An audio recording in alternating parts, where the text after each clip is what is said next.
Chapter 20. The Manly Art of Self-Defense. A man does not die of threats. In chess, it's very important to cultivate our defensive skill. And this requires skepticism, patience, resourcefulness, equanimity. When a poor defensive player meets unexpected difficulties, he either flies into a rage or goes to pieces. But the clever defensive player confronts difficulties with a certain philosophic detachment and a grim determination to make the best of it. He not only gets better results, he gets more fun out of the game.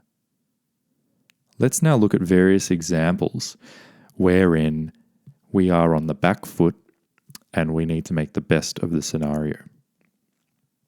In this first example, we have the white pieces. Black has both a knight and a queen bearing down on our c3 pawn, and it's rather awkward for us to defend that pawn. But there is something we can do. We can encourage black to take our pawn by starting with the move knight e5 with a tempo on black's queen. This encourages black to go forward and take the pawn. Now we trade queens because we've seen that our bishop can now pop out to d2 and skewer one knight to the other. Therefore, we've made a situation in which we were defending a pawn, and we've realized that we could turn it around and turn it into a situation where we are now attacking black. Black can move one knight away with check, but we move our checked king towards the attacking knight, such that both knights remain attacked and one of them will fall. In this example, it is black's turn to move. And rather than move the attacked queen, which we are attacking, black thinks that they can see a way to win an exchange. Black starts with bishop c5 check, forcing our king really to step into the corner. At which point, black continues with knight f2 check, and here is where he will win the exchange because we now really have to give up our rook for the knight. However, after the queen recaptures the rook, we do have a very nice means of winning a lot of material here, and it's with knight e4. So just because we lost an exchange, we should not fly into a rage, or fall to pieces. We must keep a sort of philosophical detachment, as Chernev says, and try to make the best of the situation. And in this case, making the best of the situation actually means trapping the queen, which has no safe squares to go to. Let's look at more examples. In this example, it's white's turn to move, and white starts with bishop takes h7, a move that wins a pawn and strips our king of one of its important pawn defenders. Now, rather than falling to bits, what do? Well, we can play in our normal style, thinking about the most forceful moves first. And one very forceful move here is bishop takes knight, more or less forcing the recapture. And now we can play g6, trapping this bishop in our little area of the board. Should white wish to recapture the pawn, we can then take the pawn back. And if the white queen comes in, we then get to pin that queen and win it. But that's not forced, which is why it's better really at this point to actually play rook g8 and pin and win the bishop this way, thereby keeping these pawns connected to each other. But the long and short of this is, although we lost a pawn, we found a way to actually trap the bishop and end up ahead. Let's continue looking at more examples. In this case, it's white to move, and white makes the most of a pin here. At least they think they're making the most of a pin. White plays the clever move rook takes c3. The point is, we can't recapture with this pawn because it's pinned and our queen hangs behind it. So we would have to play rook takes rook, at which point white continues queen takes rook on the same basis that once we capture queen, he's going to take queen as well. And now white has a rook, whereas we only have a knight. But rather than mope about it, what we realize is we have to make the most of this situation. And in fact, there's a great way to do that. We can play c2. And we're about to get a queen. The rook can't come back to the first rank in order to defend that, because we simply take and promote to a queen anyway. Nor can he come to c5, because our knight defends that square, which means it's now inevitable we're going to get a queen. In this example, it's white to move, and black is really in a good position here. Our king is wide open. Black's got pieces quickly swarming in towards our king. And black's also threatening to take this pawn here, because if we take back, black has this knight fork available against our king and queen. It's only not available now because our bishop guards that square. So black would love to start by taking this pawn here and forcing this bishop off the diagonal to land that royal fork. So things seem pretty dire, and in fact they are, but nonetheless we have to make the most of this. And given that we somewhat know, at least we think we know, what it is that black is going to do next, we can try to prepare. And the best way to prepare here is actually to play rook g1. And the reason for that is because we understand after bishop takes pawn and we take bishop, our bishop's going to be pointing towards g7. And after the knight places the royal fork and our king moves out of the way, and assuming that he takes our queen, our rook and bishop are going to be able to combine against this g7 square. That is the idea behind this move. Now, with correct play, black is still winning, but here we're trying to make the most of it. We're trying to, in a sense, roll with the punches. Let's see how this works out. Black takes a pawn, distracts our bishop from the f4 square, and therefore lands the knight on f4 with a royal fork. We move the king out of the way, we bid our queen farewell, but we now have our own little attack with rook g7 check. King must move. Question here is, how do we proceed? Because there's nothing obvious. And in fact, things might start to seem a little bit dire. But if you look closely at this position, you'll actually see a similar theme to what we saw in one of the mating patterns from the previous chapter. And that is that we can move our rook away with check, not just a discovered check from the bishop, which would be captured by the knight, but a double check. We can play rook g8, checking the king from two directions and forcing the king to recapture us. The reason we do that is so that we can use our other rook to come across to g1, providing another check. Now, with this check, and with this bishop holding the diagonal, the king's in fact immobilized, and the only move remaining for black is to interpose their queen, which we can take, thereby delivering nothing less than checkmate. So even in a dire situation, you have to learn to roll with the punches, make the most of the situation, and your opponent may well give you a chance to come back from the brink, if you are resourceful enough. Let's look at some more examples here.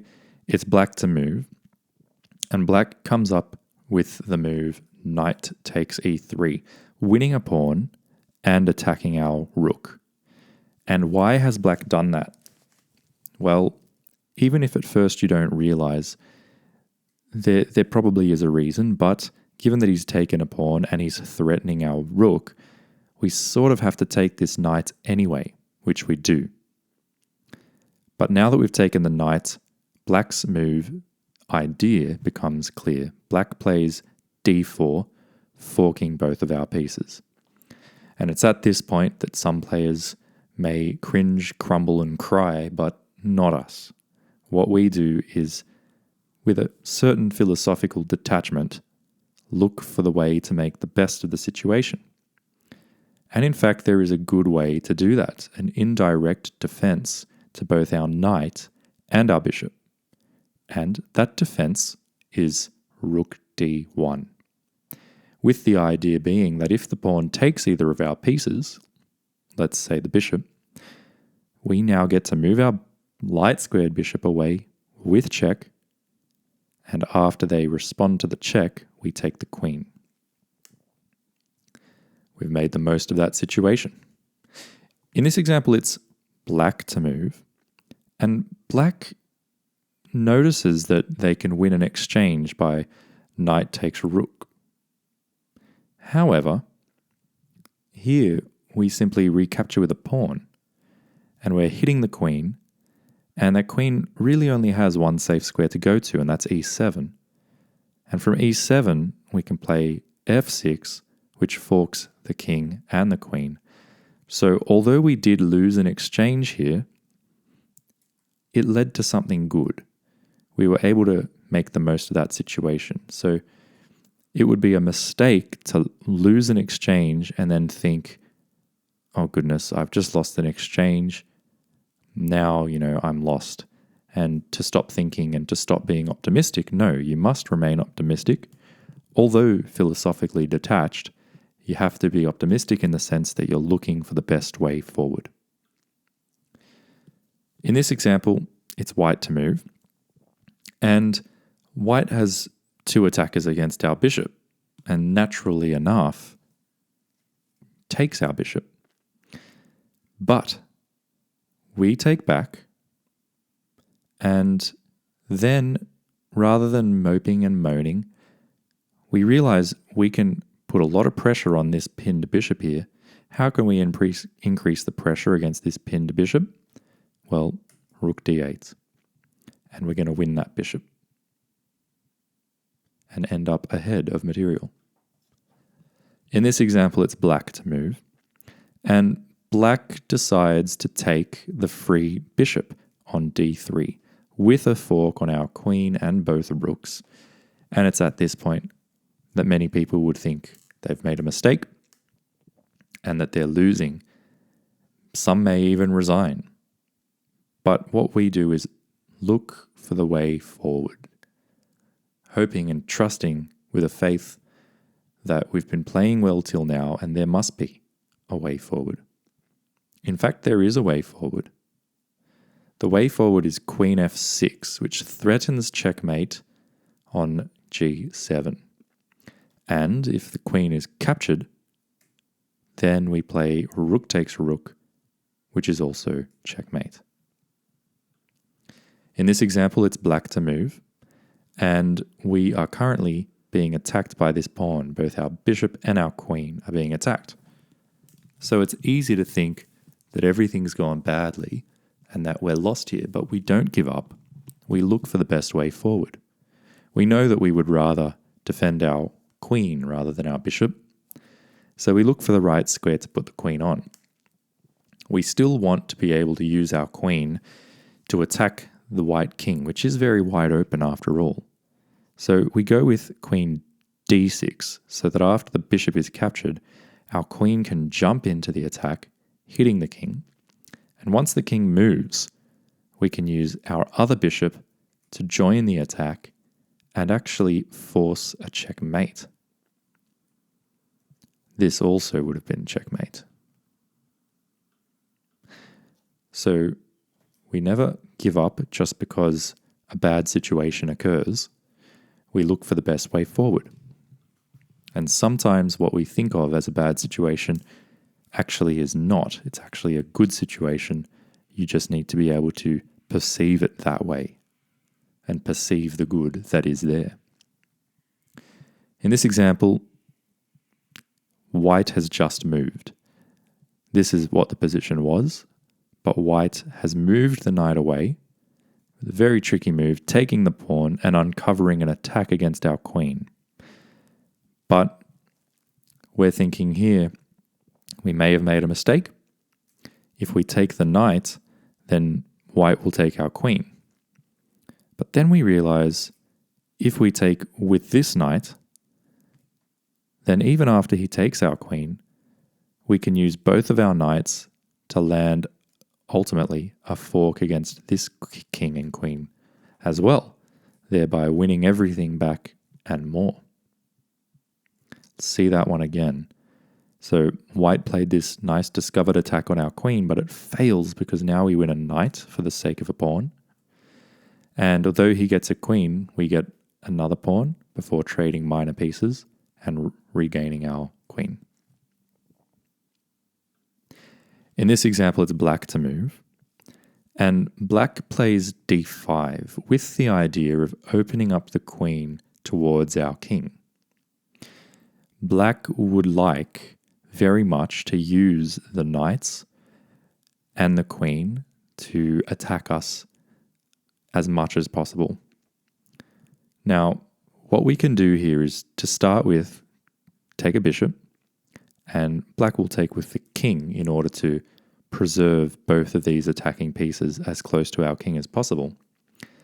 Then we can take the d5 pawn, and black now jumps in to f4, hoping for g takes f4, queen takes f4 check, and you can see that we have to move the king, and then there's knight g3 check, we have to move the king again, and after knight back to h5, black certainly has a very scary looking attack on our king. Objectively, white is still better here, but practically there's a lot of ways we can go wrong and a lot of complexity to try and take care of. Chernev and Reinfeld suggest that it may be better to just avoid this whole attack of blacks by instead, when this move is played, not recapturing with the pawn, but instead playing knight f1 and just retreating a piece, keeping everything defended, keeping the position simpler. Now, objectively, white is still better here, not as good as in the previous position, but still better and in a somewhat more simple and easy to handle sense. So that's a judgment call that you need to make as a chess player, both when you're attacking and when you're defending. You need to be able to judge which positions you can actually understand and which positions you will confidently convert into a win, or which ones you will confidently defend, as opposed to the ones that might be better, but that you're not confident and that you might actually slip up and lose. In this example, it's white who has just moved. The position was this, but white's taken the f7 pawn with a tempo on our rook. What we can do though is swing the rook over so that we're attacking the knight twice, once with each rook. If that knight moves away, we can start with a check, and after, say, knight recaptures, we can play knight takes knight, which forces a recapture, and then we can play queen f2, which threatens checkmate on the f2 square. There's not a lot of ways for the defense of that square. The knight can't come here to defend because it would interrupt the communication between rook and queen, thereby allowing queen takes rook. So the only real way to do it is to bring the queen back to g3. Now, however, we can continue with bishop takes g2, check. The king can't take the bishop, nor can it move, so white is forced to take our bishop, at which point we can take the rook on e1. So we've managed to turn around white's violent move by using a pin and a double attack, using a violent means, a checking move, another violent means, a capture, and then another violent move, which is a threat of checkmate, followed by yet another violent move, which forces the queen to move away from its rook, that we can then take that rook. In this example, it's white to move, and black has quite the defense going. But as white, we take the knight, and we're threatening this pawn in quite a large way. Black responds with rook e2, threatening now queen g2, which would be checkmate. Now, it's very difficult to prevent this, but there is a wonderful way of doing so, and that is rook c8 check. The idea is, although that the queen can take our rook, with our bishop here now, this pawn is pinned, which means that this pawn is not defended, and we can swoop up with our queen and take it. Check. Forcing the king to g8, where we can then deliver a final checkmate on g7. In this position, it's white to move, and white has just moved. White has just taken our pawn on a6. So this was the position. But the reason white takes this pawn is because white knows that our pawn here was overloaded, defending both this pawn and this knight. And if this pawn takes this knight, then the queen here is going to be able to take this knight, and en masse, white's won a pawn. But we can actually come up with a defense here that relies on removing this bishop away from its defense of this knight. And the way this works is as follows. We give back an exchange. We've won the knight for a pawn, and now we give the rook for a bishop. So it's all even. Now white continues with their plan. They take our knight. We come up with a beautiful plan of bishop b7.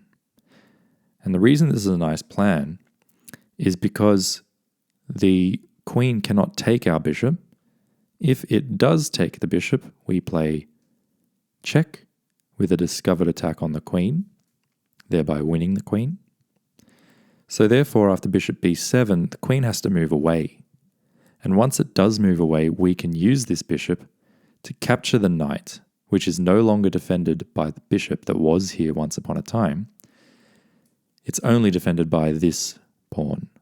But this pawn is in fact pinned by our rook, and therefore that knight was not defended at all.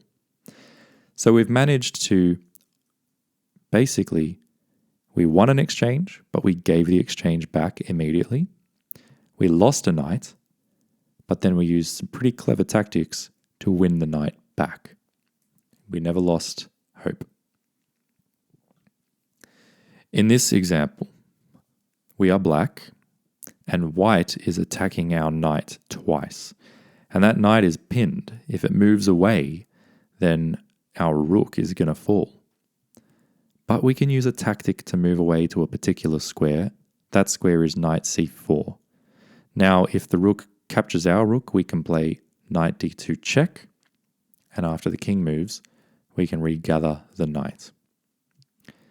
Now, there's more to this example, because if the rook now attacks our knight, we can realize that we can't move the knight. Because if we do move the knight away somewhere, then this knight is going to land a fork against our king and rook. So we want to be able to defend, but without moving our knight. And the way we can do that is actually through the strategic advance of our rook up to the second rank.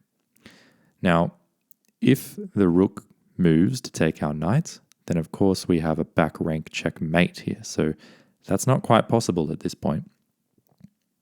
Therefore, white plays king b1, threatening our rook and also preparing to take the knight, where we can no longer play this because the king would take our rook. But what we have done is we've bought ourselves enough time that we can move our own rook across to attack the white knight.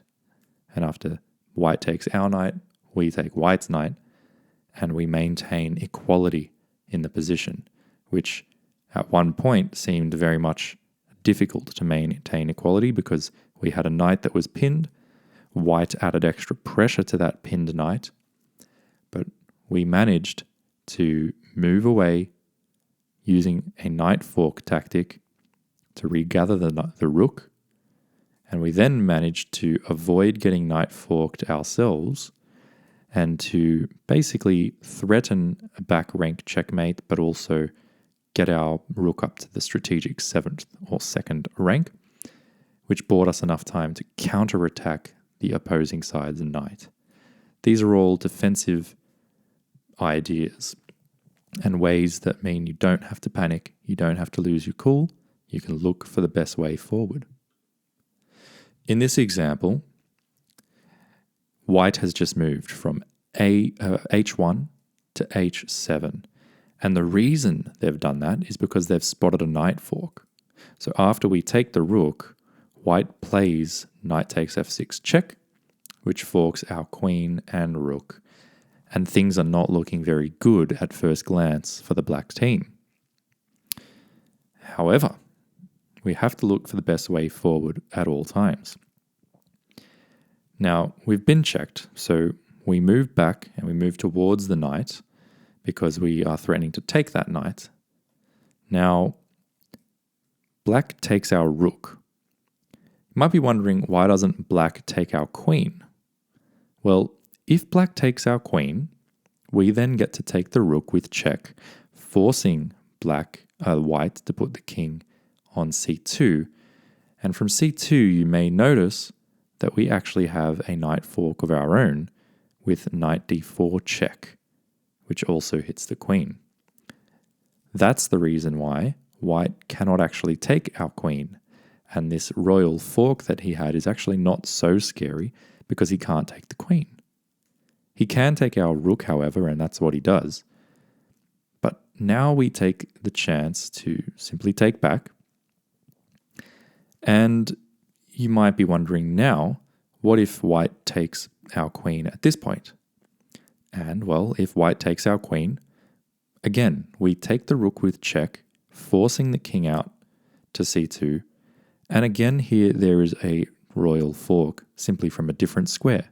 This time it's from knight e3 check, and hitting the queen as well. Therefore, we're actually winning here in both cases. This royal fork, which may have made us fall to bits and be discouraged, actually looks like it was a mistake from the white's perspective, because for tactical purposes, our queen cannot be touched. And after the rook is captured, the only other possibility would be, what if rook takes rook? But of course, in that scenario, we do take queen, and we are winning there without a doubt. In this example, it's black to move, and it's a very complex position, but what we want to do in this scenario is we play e2, and the reason for that is A, to increase the scope of our bishop, B, to push a passed pawn closer towards a promoting square, and C, to threaten rook to e3, which is an attack against a queen, as well as an attack against a rook. And it's a rook that won't be able to move, because if it moves, remember that this queen and this rook are both lining up to give a checkmate on g2. So, let's see what happens. White captures the pawn because he's got the ability to do so. He can take with 1 and 2 attackers, whereas we only had 1 defender of the pawn. But our follow-up here is queen e6, attacking this rook. And that rook really can't be defended. This rook can't drop back to defend because our bishop simply takes. And the queen moving away doesn't do anything to help out either. So here, white goes for a rook trade. And what we do here is quite remarkable. We take with the pawn, forking both the queen and the rook. And white counterattacks us with f5, forking our queen and our rook. Now, obviously this is an exceptionally complex position, and it's rather impossible for any standard chess player to pass through all the complications in a short amount of time, as we're currently doing in this video. However, I want to illustrate what Chernev and Reinfeldt illustrated, and that is just how beautiful the game can be and what resources can be available to you. So here, what black can actually do is not take the queen, but take the rook. Because even if we sacrifice our queen, we then get to take on g2 with check. There's only one square for that king to go to, and after it gets there, we promote to a queen with checkmate. We should look at that one again. So we played e2 to open up our position and create some threats.